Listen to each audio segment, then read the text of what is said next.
Do you want to lead a happier and healthier life? What if I told you that the way to achieve this lies in Buddhist principles? Welcome, friends, to an enlightening journey that promises to transform your approach to life. Today, we dive into the profound wisdom of Buddhism, exploring 10 powerful principles that can guide us towards greater happiness and health. But don't worry if you don't follow Buddhism, these principles are universal and can be adopted by anyone seeking self-improvement. From cultivating mindfulness to embracing impermanence, practicing compassion to fostering generosity, these principles offer a roadmap to inner peace and fulfillment. They encourage us to be present, to be kind, to let go, and to live in alignment with our true values. Incorporating these principles into your daily life requires commitment and practice, but the rewards are immeasurable. So, are you ready to take the first step on this transformative journey? Stay tuned as we delve into these 10 Buddhist principles that can transform your life. First up is mindfulness, or Sati in Buddhist terms. This principle encourages us to be fully present in the moment, to be aware of our thoughts, feelings, and actions without judgment. It's like being an observer of your own life, noticing the contents of your mind and what's happening around you without getting swept up in it. Now let's consider how we can put this into practice. Imagine you are drinking a cup of tea. Instead of mindlessly sipping while scrolling through your phone, focus on the experience. Notice the warmth of the cup, the taste of the tea, the sensation of swallowing. This simple act of mindfulness can transform an ordinary moment into an extraordinary one. And the benefits? They're considerable. Regular practice of mindfulness can reduce stress, enhance self-awareness, and increase overall well-being. Remember, life unfolds in the present, so why not make the most of it? The practice of mindfulness can lead to a reduction in stress and an increase in overall well-being. Moving on to the second principle, compassion or metta. In the Buddhist context, compassion isn't just feeling sorry for someone, it's a deep, empathetic understanding, a genuine concern for the well-being of others and ourselves. It's about acknowledging the suffering in the world and responding with kindness and care.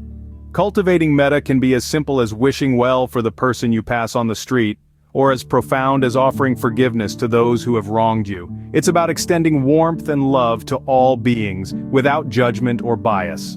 This nurturing attitude can also be directed inward, towards ourselves. It's about being kind to ourselves, acknowledging our own suffering and treating ourselves with the same loving kindness we extend to others. Practicing compassion can profoundly impact our lives. It can soften our hearts, broaden our perspectives, and foster a sense of interconnectedness. Acts of kindness can lead to increased happiness and a sense of fulfillment. The third principle is impermanence, or Anicca. It's a concept that reminds us that everything in life, the good and the bad, is temporary. Like the changing seasons, our experiences, emotions, and circumstances are ever evolving, never static. The joyous moments as well as the painful ones, they all pass. Understanding impermanence is like learning to dance in the rain, rather than waiting for the storm to pass. It's recognizing that every cloud, no matter how dark, will eventually move on. And so, we learn not to cling to the sunny days, nor dread the rainy ones. This doesn't mean we become indifferent to our experiences. Instead, it allows us to fully appreciate the present moment, knowing it won't last forever. It's about savoring that cup of coffee, cherishing that laughter with a friend, or even sitting with our discomfort, all the while knowing this too shall pass. Embracing impermanence can help you let go of attachment and reduce suffering. Next up is non-attachment, or Upādāna. This Buddhist principle encourages us to detach from material possessions and emotional attachments. It's a recognition that clinging to things can lead to suffering. Imagine the freedom that comes with letting go of the need to possess or control. It's like unloading a heavy backpack that you've been carrying around for too long. Non-attachment doesn't mean you stop caring or feeling. Instead, it's about finding a balance between holding on and letting go. It's about appreciating what you have without needing to own it forever. You can practice non-attachment in daily life by not letting your happiness be dictated by material possessions, by not taking things personally, and by understanding that everything changes. It's a challenging concept, no doubt. But the beauty of non-attachment is that it paves the way for true freedom and peace. Cultivating a sense of contentment with what you have can lead to greater peace and happiness. The fifth principle is right livelihood, or Samma Ajiva. This Buddhist principle calls for us to engage in work that not only provides for our needs, but also aligns with our values and contributes positively to the world. It's about finding a balance between making a living and making a life. Imagine a career that doesn't just fill your pockets but also fills your soul. That's the essence of right livelihood. It's not about the grandeur of your job title or the size of your paycheck. It's about the integrity of your actions, the ethics of your profession, and the impact of your work on society and the environment. Take, for instance, a teacher who is passionate about molding young minds, or a doctor who is dedicated to healing and saving lives. These are examples of right livelihood.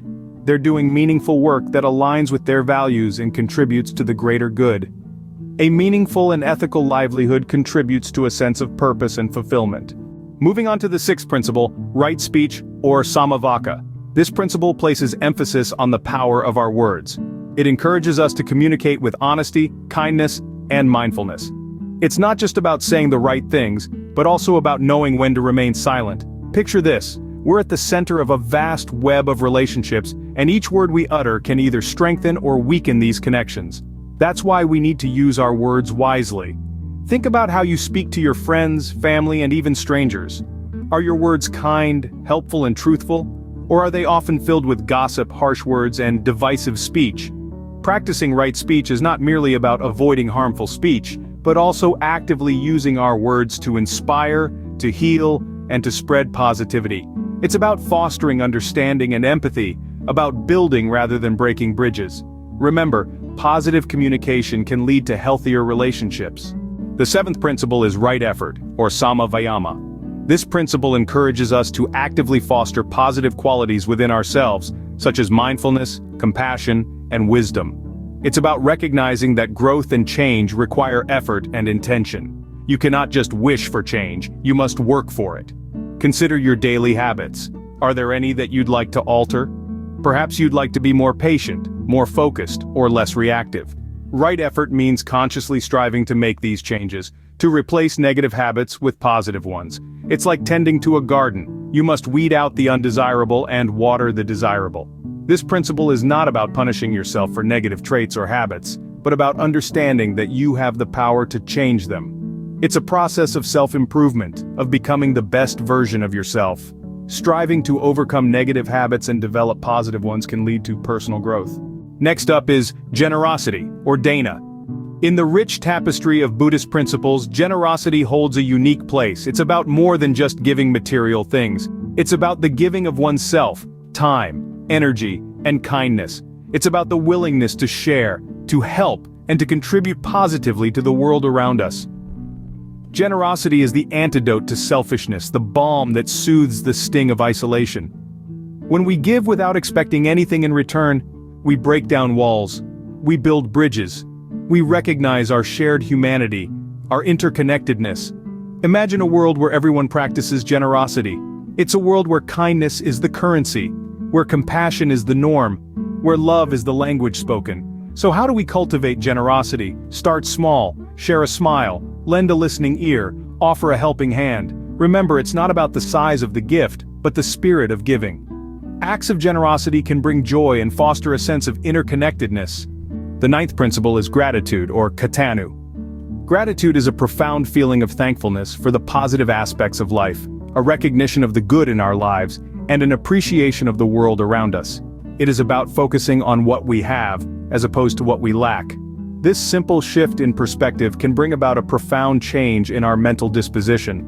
By practicing gratitude, we begin to notice the abundance in our lives, and this realization can lead to a more positive outlook. It's like shining a light on the good, illuminating the blessings we often take for granted. You can cultivate gratitude in your daily life by keeping a gratitude journal, or simply by taking a moment each day to reflect on the things you are thankful for. It could be something as grand as a life achievement, or as small as a hearty meal or a warm smile from a stranger. Remember, it's not about the size of the blessing, but the recognition of it. Gratitude can lead to a more positive outlook. Finally, the 10th principle is meditation, or Samadhi. Meditation is a cornerstone of Buddhism, serving as a tool to cultivate mindfulness and deepen understanding of life's impermanent nature. It's like a quiet sanctuary where you can retreat, allowing you to connect with your inner self, away from the clamor of the outside world. Meditation can take on many forms, but at its core, it's about focusing your mind, whether on your breath, a mantra, or simply the sensations of your body. As you meditate, you may notice thoughts and feelings arising. That's okay. The key is not to engage with them, but instead, observe them as if they were clouds passing in the sky.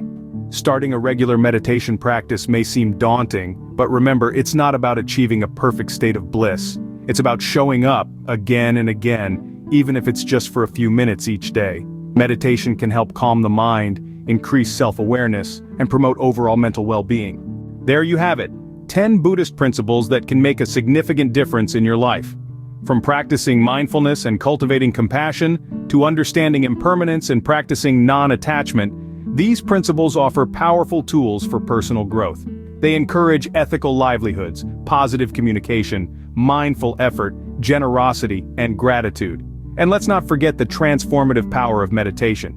Each of these principles can help reduce stress, increase happiness, and lead to healthier relationships and a more fulfilling life. Now, you don't have to adopt all these principles at once. Start with one or two that resonate with you. Gradually incorporate more as you become comfortable with the practices. This journey is not about achieving perfection, it's about continuous growth and achieving greater well-being. Remember, the goal is not perfection but a continuous journey towards greater well-being. Apply these principles and you're on your way to a happier and healthier life.